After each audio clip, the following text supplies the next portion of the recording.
आप वोट चाहे जिसको भी करना है कीजिए, लेकिन जब भी आप मुसलमानों से बात कीजिए तो लोग 3-4 बातें हमेशा कहते हैं। हम लोग बड़ा इमोशनल कौम है, हम लोग को सबने ठग लिया, हमारी दुर्दशा बहुत है, हम कोई सच्चर कमेटी का हवाला देता है, कोई टिकट का हवाला दे रहा था।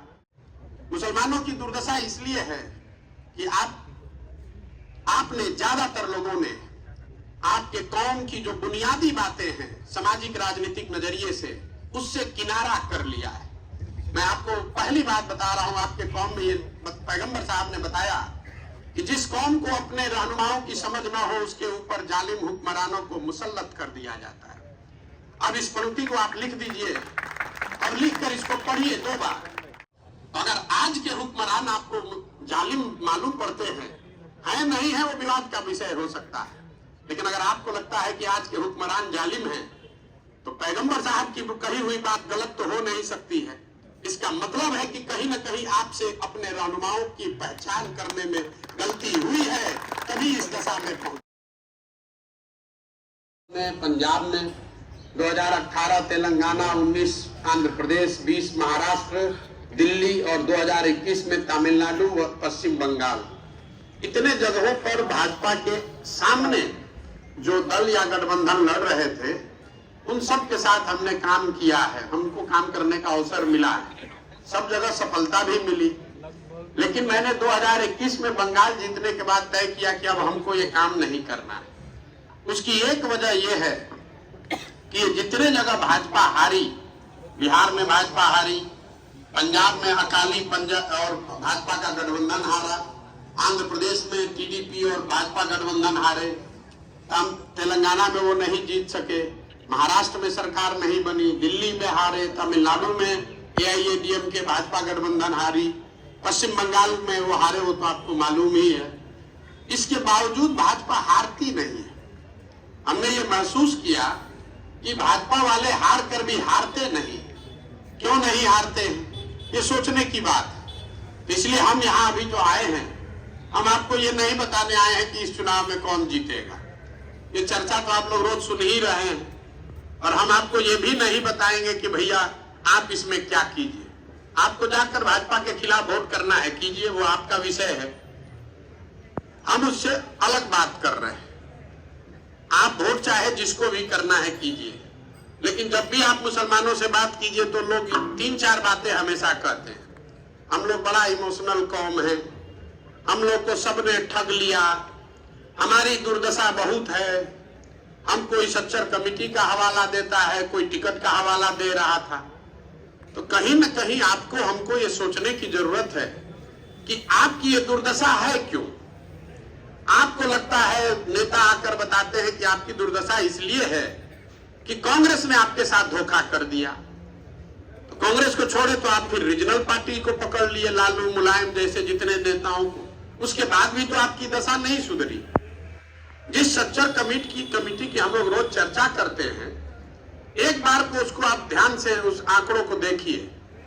भाजपा आज आई है देश में तो मुसलमानों को डर लग रहा है, आपकी स्थिति बिगड़ रही है ऐसा लगता है, लेकिन सच्चर कमेटी का जब रिपोर्ट आया उससे पहले तो भाजपा का शासन नहीं था देश में। फिर आपकी स्थिति दलितों से भी बुरी कैसे हो गई, इस पर कोई चर्चा नहीं करता है। सच्चर कमेटी रिपोर्ट आया, उसमें आपको दलितों के बाद सबसे ज्यादा गरीब और पिछड़ा बताया गया। तारिक साहब ने ठीक कहा, उस पर अमल होता तो शायद सुधार होती, लेकिन मेरे जैसे व्यक्ति के लिए प्रश्न ये नहीं है। प्रश्न ये है कि सच्चर कमेटी जब आया उससे पहले तो भाजपा नहीं थी, फिर मुसलमानों की ये दुर्दशा क्यों हो गई। हम अभी 17-18 महीने से बिहार में चल रहे हैं, और जो मेरा अनुभव है हम आपसे वो साझा करना चाहते हैं। जो मैं समझता हूं कि मुसलमानों की हालत क्यों इतनी खराब है, और जो मैं बात कहूंगा आप में से ज्यादातर लोगों को अच्छी नहीं लगेगी। हम बहुत कड़वी बात कहते हैं।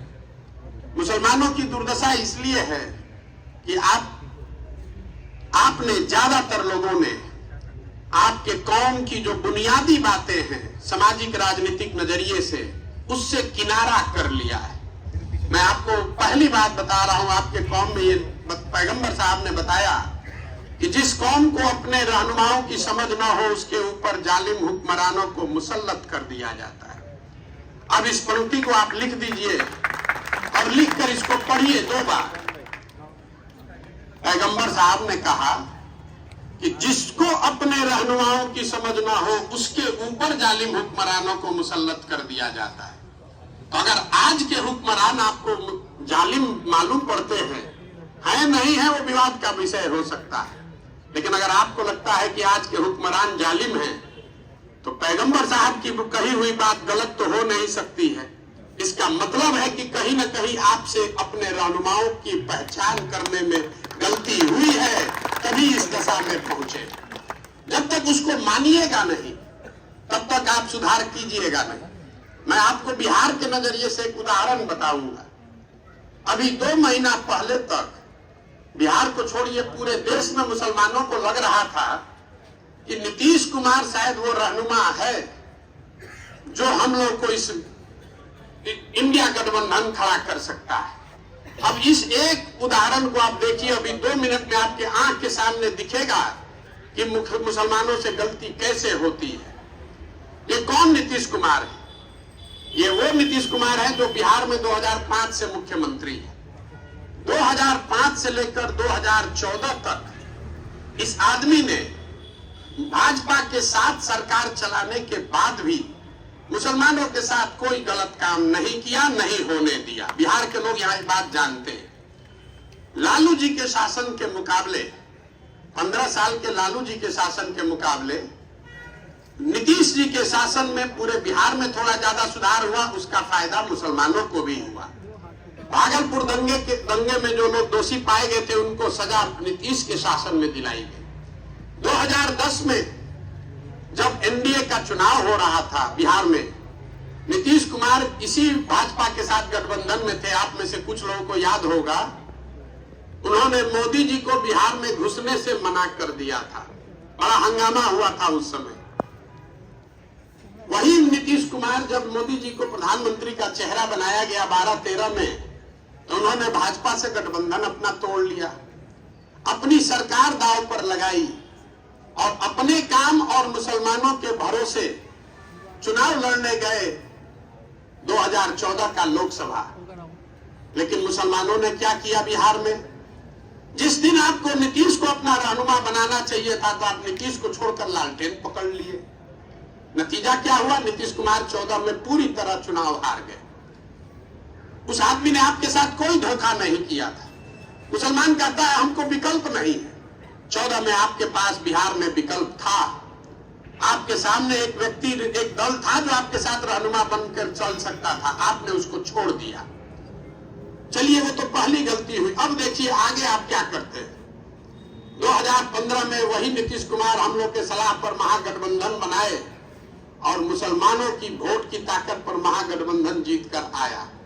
लेकिन नीतीश कुमार को उसके दिमाग में याद था कि मुसलमानों पर भरोसा नहीं कर सकते। तो जैसे ही पहला मौका मिला, आपके पीठ में छुरा घोंप के भाजपा में 17 में भाग गया। जो 17 में नीतीश कुमार भागे, वही नीतीश कुमार सीए एनआरसी में आपके खिलाफ, आपके बच्चों के खिलाफ वोट किया। यहाँ कम से कम शाहीन बाग के लोगों को याद होना चाहिए। 2 गलती, 17 में आपके वोट से जीतने के बाद जाके भाजपा में शामिल हुए, फिर सीए एनआरसी पर आपके खिलाफ वोट किया। लेकिन जैसे पलट के आ गए महागठबंधन में, तो सारे मुसलमानों को लग रहा है कि यही अब नया रहनुमा है। क्या हुआ नतीजा? फिर भाग गया। तो जब रहनुमा उसको बनाना चाहिए था, तब आपने उसका हाथ पकड़ा नहीं। मालूम है कि आदमी 2 बार धोखा देकर गया है, तब आप उसमें रहनुमा देख रहे हैं। ये बात ही तो पैगंबर साहब ने आपको बताई है कि अगर रहनुमाओं की चुनाव गलत करोगे तो आपके ऊपर, ये तो भला हो ऊपर वाले का कि नीतीश कुमार पहले भागे, वरना सारे मुसलमानों का वोट लेकर भागता। और आप लोग फिर हाथ मिलते कह रहे भैया फिर ठग लिया हमको। हम 7 महीने से घूम घूम के कह रहे हैं कि नीतीश कुमार भागेगा पीछे। लोग मानने को नहीं तैयार है। मुसलमानों की समझ ऐसी है कि आप मानने ही को नहीं तैयार है। आपको सच्चर कमेटी ने बताया कि आप आर्थिक सामाजिक तौर पर दलितों के बाद सबसे ज्यादा पिछड़े हैं, लेकिन मैं आपको आपके मुंह पर बता रहा हूं कि राजनीतिक सलाहियत के मामले में मुसलमान दलितों से भी ज्यादा पिछड़े हैं। आप सुनने के लिए कोई नहीं तैयार। अब आपने ताली बजाई, आपने ताली बजाई, देखिए अपने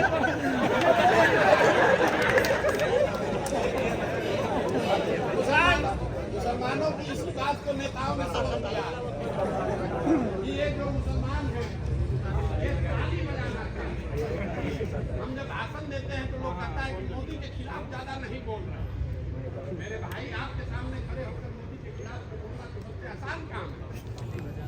आप ताली बजाइएगा, आपको लगेगा प्रशांत किशोर नया रहनुमा आ गया, यही मोदी को हराएगा। लोगों को मालूम है वहाँ जाओ मोदी के खिलाफ बोलो, सब मुसलमान खुश हो जाएगा। लेकिन उससे आपका कोई फायदा होने वाला नहीं। ताली बजाकर अगर चुनाव जीतना होता तो आपने इतनी ताली बजा ली। अब गंभीर मुद्दे पर आप आइए कि गलती कहाँ हो रही है। गलती आपसे हो रही है आपके रहनुमाओं को के पहचानने में। और वो रहनुमा कोई कांग्रेस नहीं है, लालू अच्छे हैं या नीतीश अच्छे, वो बात नहीं है। क्या प्रशांत किशोर आ गया अब ये रहनुमा है, ऐसी बात नहीं है। वो रहनुमा तब आपको मिलेगा जब आप अपने बीच से वो रहनुमा पैदा करोगे। 20 करोड़ की आबादी वाला आदमी रहनुमा बाहर खोज रहा है। क्यों खोज रहा है हम आपको वो बता रहे हैं। आपको आपके पैगंबर साहब ने कहा कि बिना जद्दोजहद के जीवन में कुछ हासिल नहीं हो सकता। मुसलमानों ने सामाजिक राजनीतिक तौर पर जद्दोजहद करना ही छोड़ दिया। 5 बरस बैठ के आप यही गुमना कर रहे हैं कि कौन यहाँ पर भाजपा को हराएगा।